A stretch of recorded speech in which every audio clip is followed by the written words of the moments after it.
کہ اس مذہبی چپترش کے پردے میں خالص بیرونی ہاتھ پاکستان کو ڈی اسٹیبلائز کرنے کے لیے وہ را بھی ہو سکتا ہے، را کے ایجنٹ ہو سکتے ہیں، موساد ہو سکتا ہے، اس کے ایجنٹ ہو سکتے ہیں، یہ ہوں ان کے ایجنٹ جو یہ کام کر جائیں، اور الزام تھم جائے گا یا شیعوں پر یا سنیوں پر۔ شیعہ مسجد میں کچھ ہو گیا تو سنیوں نے کیا، سنی مسجد میں کچھ ہو گیا تو شیعوں نے کیا، سنی کوئی اکابر مارے گئے، سپاہی صحابہ کے لیڈر اگر شہید ہو گئے تو یہ شیعوں نے کیا، اور شیعوں کے کوئی اکابر مارے جا رہے تو یہ یقیناً سپاہی صحابہ کا کام ہوگا۔ تو ایک پردہ جو ہے ان کو فراہم ہو گیا ہے را اور موساد کے ایجنٹوں کو کہ وہ اس پردے کے اندر بڑی آسانی سے کھیل جاتے ہیں کہ ان کی طرف کوئی نگاہ اٹھے گی نہیں، اور یہ خطرے کا ریڈ سگنل ہے اس قوم کے لیے۔ اگر اس کے صحیح پس منظر کو نہ سمجھا گیا اور اس کے مطابق صحیح علاج نہ کیا گیا تو نہایت تباہ کن ہوگا، اولاً ایران کے لیے، ثانیاً ہم بھی بچنے والے نہیں ہیں۔ وہ سازش میں آپ کو بتا چکا ہوں، ہمارے ہاں کی احیائی تحریکوں کو ہوش آنا چاہیے کہ وہ کیا کر رہے ہیں، یہ پوری عالمی سیاست کو سمجھ رہے ہیں کہ نہیں سمجھ رہے ہیں۔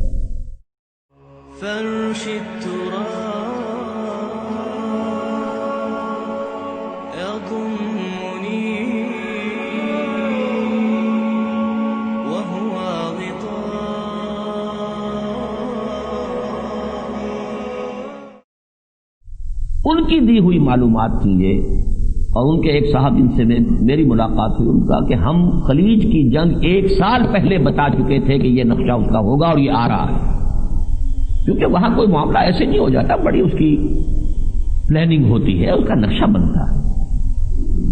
بہرحال انہی حضرات کے ذریعے سے یہ بات جو معلوم ہوئی تھی وہ اسلم بیگ صاحب نے کہہ دی تھی، وہ ملک کے اندر بھی بیچارے جو ہیں وہ برے بنے۔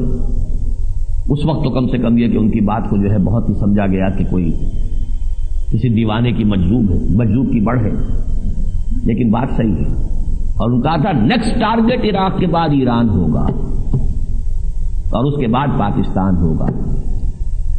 یاد ہے یہ بیانات؟ تو دوسرا قدم سر پر آ چکا ہے، ایران ٹارگٹ نمبر 1 بن چکا ہے۔ $20 کروڑ علی الاعلان امریکہ کی حکومت نے ایک طرف کیے تھے ایران کی حکومت کو ڈی اسٹیبلائز کرنے کے لیے، اور یہ کوئی چھپایا نہیں انہوں نے۔ اب سول سپریم پاور ہونے کی وجہ سے انہیں کوئی شرم اور حیا باقی نہیں رہی ہے، اسی لیے تو کیسنجر نے اب کہہ دیا کہ 1971 میں ہماری اپنی پالیسی یہی تھی کہ پاکستان 2 لخت ہو جائے۔ اس وقت نہیں کہہ سکتے تھے، ابھی روس کھڑا ہوا تھا، پاکستان ادھر جھکاؤ کر لیتا تو مصیبت ہو جاتی۔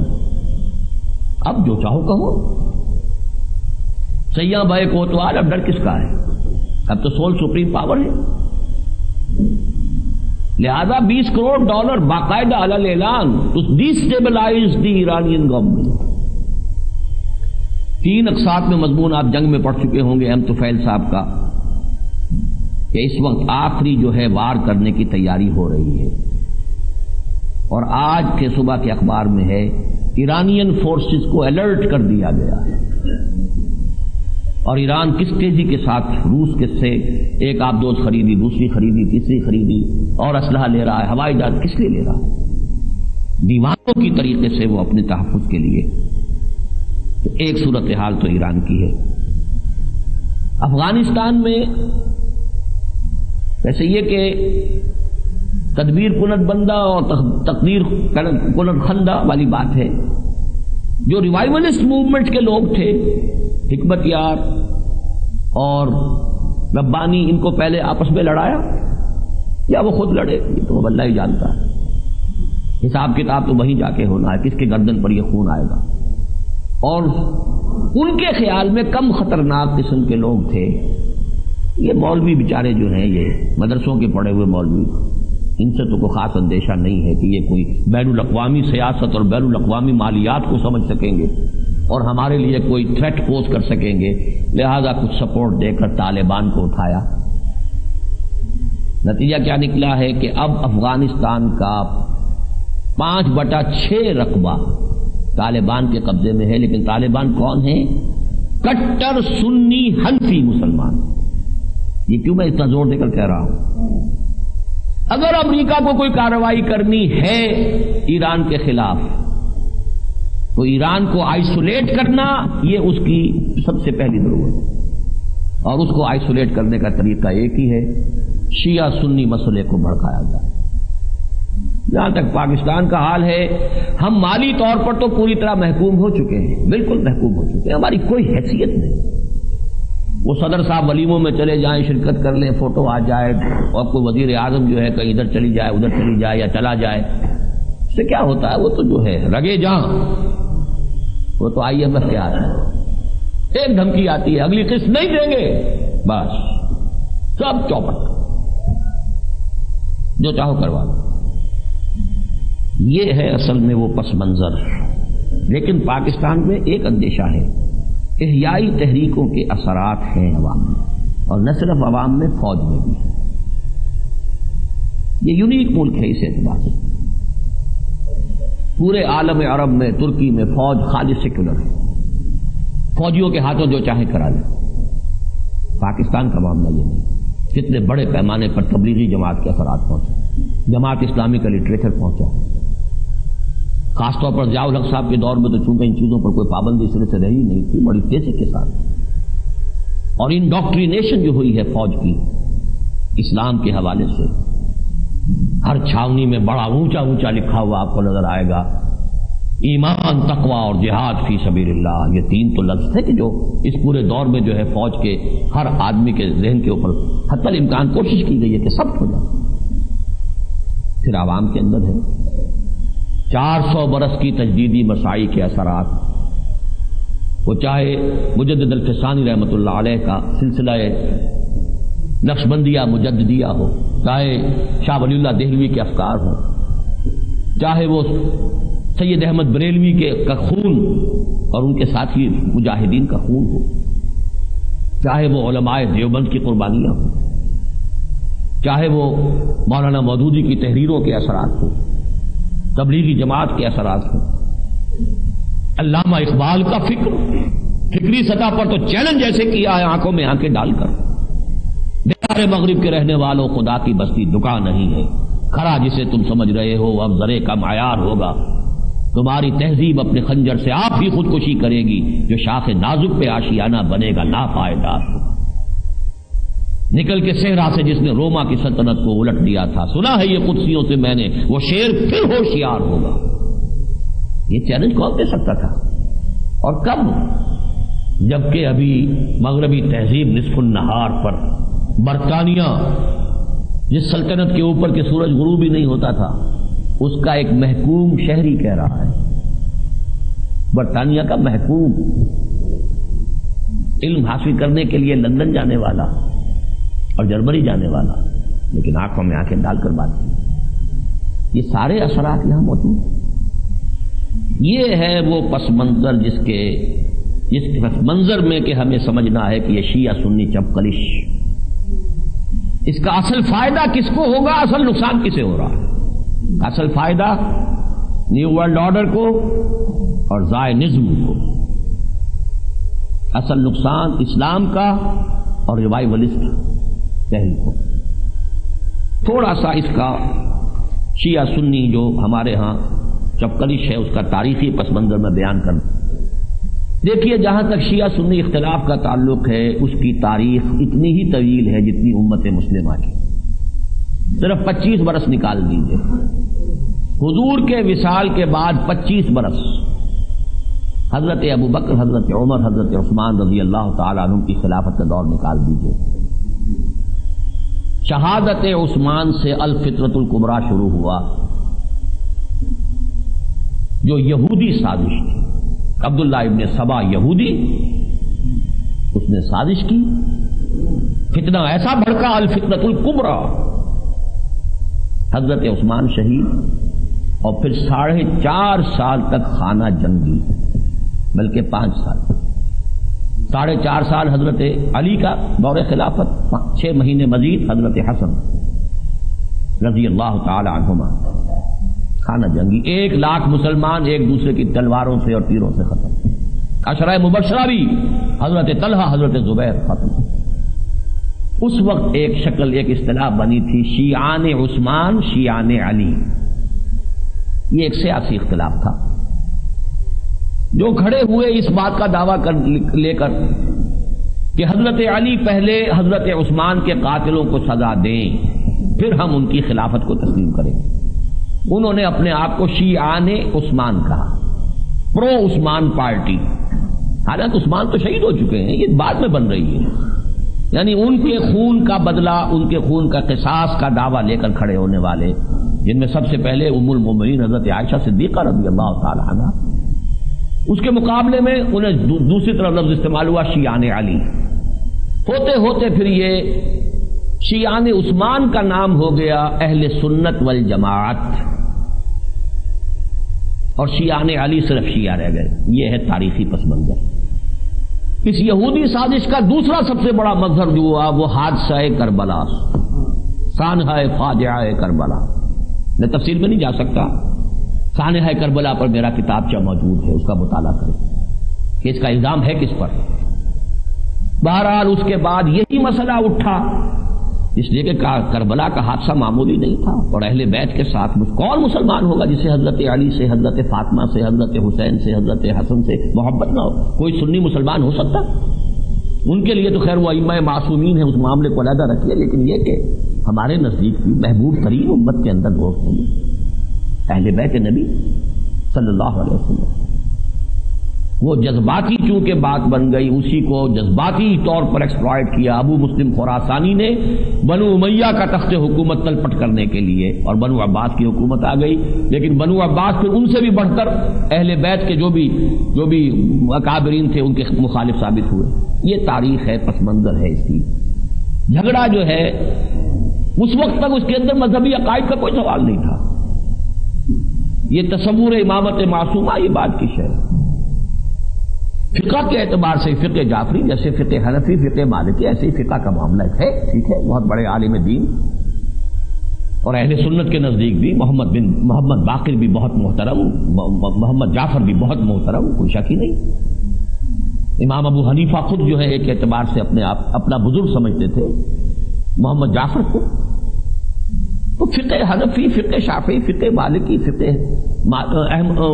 حنبلی اور فقہ جعفری کوئی فرق نہیں پڑتا. لیکن یہ جو امامت معصومہ کا کانسیپٹ، اور پھر صرف اہل بیت ہی سے آنے والی روایات کو تسلیم کرنا، بقیہ صحابہ کی روایات ہی کو تسلیم نہ کرنا، اور یہ جو پھر اس کے بعد شکل بنی ہے کہ پہلی 3 خلافتوں کو غاصبانہ کرا، یہ بات کی پیداوار ہے. ابتدا یہ تھی جو میں نے آپ کو بتا دی. اب ذرا آ جائیے ہندوستان کی سرزمین جس کا ایک حصہ یہ پاکستان بھی رہا ہے، اس میں جو مسلمانوں کا دور ہے اس کی تاریخ معین کرنا بہت مشکل ہے. کب سے شروع کریں؟ محمد ابن قاسم سے شروع کریں، یا محمود غزنوی سے، یا محمد غوری سے. لیکن اگر ایک پیمانہ اپنا آپ نے کہ دہلی میں حکومت قائم ہوئی 1206 میں، اور جیسی بھی تھی وہ نام نہاد حکومت تھی، ختم ہوئی 1857 میں. 650 برس جو دلی میں مسلمانوں کی حکومت رہی ہے، اس میں سے 350 برس ہوئے ہیں جن میں شیعیت کا اس ملک میں نام و نشان بھی نہیں تھا. خالص حنفی، خالص سنی، صوفیہ کے سلاسل، چشتی سلسلہ، سہروردی سلسلہ، یہ تھا اپنی جگہ تھے. لیکن جب ہمایوں کو یہاں سے بھاگنے پر مجبور کیا شیر شاہ سوری نے، اور وہ گیا ایران، اور ایران سے فوج لے کر آیا دوبارہ حکومت حاصل کرنے کے لیے، تو شیعیت درآمد ہو گئی بر عظیم پاک و ہند. لیکن یہ نوٹ کیجئے، جب کلش بھی رہی، اختلاف بھی شدید رہے، لیکن ساتھ رہتے بھی رہے. کوئی عمومی فسادات کبھی نہیں ہوئے. نمبر 1، فسادات اگر ہوتے تھے تو صرف محرم کے تعزیے کے جلوس کے موقع پر. جھگڑا اب بھی کوئی ہوتا ہے تو وہ راستہ جو معین راستہ ہے اس سے ہٹ کر چلنے کی کوشش یا کوئی اور کوشش، اس کے اوپر فساد ہوتے ہیں اب بھی. لیکن فساد اگر کبھی ہوا ہے تو صرف محرم کے تعزیے کے جلوس پر. باقی یہ ہے کہ سائیڈ بائی سائیڈ، ادھر سنی ادھر شیعہ، اوپر سنی نیچے شیعہ، مسلمان یہاں رہے ہیں. اور نمبر 2 یہ نوٹ کیجئے کہ تکفیر کا معاملہ کبھی نہیں ہوا. ہماری آخر 1400 برس کی تاریخ ہے. محدثین، علماء، فقہاء، متکلمین کون نہیں رہے ہمارے ہاں. اہل تشیع کو کافر قرار دینا بحیثیت جماعت، بحیثیت مجموعی، یہ ہماری پوری تاریخ ہے. ہاں ان کے غلط عقائد کے اوپر کتابیں لکھی ہیں، امام ابن تیمیہ نے لکھی ہے، منہاج السنہ لکھی ہے، شاہ ولی اللہ دہلوی نے لکھی ہے، قرۃ العینین فی فضیلت الشیخین، ازالۃ الخفا عن خلافت الخلفاء، 2 مارکۃ الآراء کتابیں لکھی ہیں شیعت کے خلاف. ان کے بیٹے شاہ عبد العزیز نے کتاب لکھی ہے تحفہ اثنا عشریہ. یہ سب رہا ہے ان کی گمراہیوں پر، ان کے عقیدوں کی غلطی پر، ان کے اندر جو بھی فتنے، ان کے اوپر جو بھی ہے اعتراضات علمی انداز میں سب کچھ ہوتے رہے، لیکن کسی نے ان کی تکفیر کا فتویٰ نہیں دیا. ہاں اگر کوئی شخص یہ کہتا ہے کہ یہ قرآن وہ نہیں ہے جو ہمارے پاس ہے، جو محمد نے دیا تھا، وہ کافر ہے. وہ ایک انڈیویجول معاملہ ہوگا، شخصی معاملہ ہوگا. وہ بھی جا کر عدالت میں اگر یہ کہہ دے قاضی کے سامنے کہ نہیں جی مجھ سے تو غلطی ہو گئی ہے، میں مطلب یہ نہیں تھا، میں نے جو لکھا تھا میں اسے واپس لیتا ہوں، بات ختم ہو جائے گی. اب اچھی طرح سمجھیے کہ پاکستان میں شیعہ سنی ہم آہنگی کے 2 عظیم مظہر سامنے آئے. نمبر 1، سن 50 میں ٹاپ کی شیعہ اور سنی قیادت نے مل کر 22 اصول طے کر دیے کہ اس پر دستور بننا چاہیے. کوئی شیعہ سنی فساد نہیں تھا، ٹاپ کے لوگ تھے. ان میں جو سب سے بڑا پاکستان کا جو سب سے بڑا ذاکر رہا ہے حافظ کفایت حسین، اور سب سے بڑے جو مجتہد مفتی جعفر حسین مجتہد، دونوں کے دستخط. 22 اصول متفق علیہ. اس غبارے میں سے ہوا نکال دی کہ کس کا اسلام نافذ کریں، کس کا اسلام نافذ کریں، کس کا اسلام، شیعہ کا، سنی کا، بریلوی کا، دیوبندی کا. دیوبندی، بریلوی، جماعت اسلامی، اہل حدیث، شیعہ، ٹاپ کی قیادت، اس کے 31 علماء نے 22 اصول متفق علیہ دے دیے، جنہیں میں معجزات میں سے شمار کرتا ہوں. پھر جب سن 62 میں قانون نافذ کیا ہے، آئلی قانون، صدر ایوب نے، پھر انہوں نے ثبوت دیا، سب نے کھڑے ہو کر کہا کہ یہ غیر اسلامی ہے. شیعہ سنی 16 علماء ٹاپ کے جنہوں نے کہا کہ یہ غیر اسلامی ہے، متفق ہے.